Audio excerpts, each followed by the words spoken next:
Jak wszystkie obiekty grupy BSH w Łodzi, fabryka spełnia wysokie wymagania niezawodności i terminowości dostaw.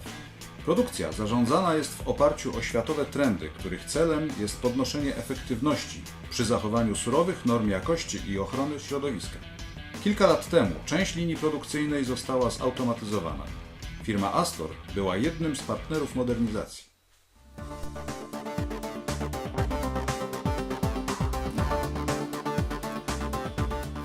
Podstawowym wyzwaniem inżynierskim podczas prowadzenia projektu zwiększenia efektywności produkcji na linii obudowy było zastosowanie rozwiązania na bardzo małym obszarze. Takie rozwiązanie gwarantowało nam zastosowanie zautomatyzowanej linii produkcyjnej z wykorzystaniem robotów.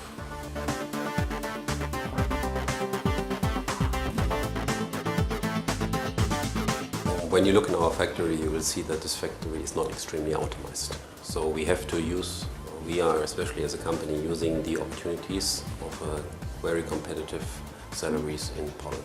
This we have to combine with very good automation. So we're using automations, yes, where the process needs this for quality, for high speed of the process.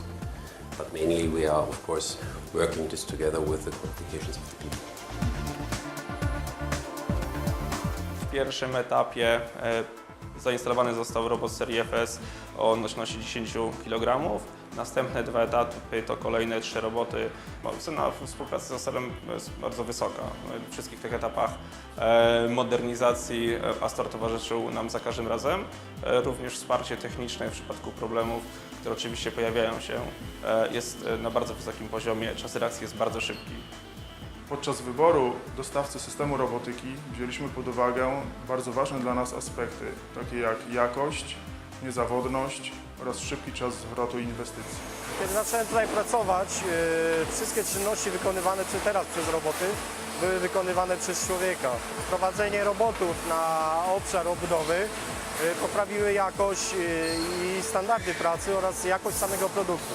Powody do kontynuacji współpracy z serwisem Astora są co najmniej 2. Pierwszy z nich to oczywiście bardzo wysoka jakość świadczonych usług. Drugi powód to podejście związane z cyklicznymi przeglądami, które pozwalają nam bardzo precyzyjnie określić stan zużycia elementów robotów i na tej podstawie planować remonty, konserwacje i nasze wydatki. Jednym z ważniejszych aspektów tej umowy jest pełne wsparcie telefoniczne z firmy Astor, dostępne w ciągu całej doby. Zaangażowanie firmy Astor w szkolenie naszych pracowników, automatyków i operatorów pozwoliło zwiększyć ich kompetencje i efektywność w pracy. Po latach użytkowania możemy powiedzieć, że to rozwiązanie było najlepszym, jakie mogliśmy w tym momencie wybrać. Sprawdza się do dzisiaj i spełnia nasze oczekiwania. Wskaźnik efektywności produkcji w zakładzie sięga 96%. Urządzenia produkowane pod marką Bosch to niemal synonim niezawodności, której ufają klienci na całym świecie.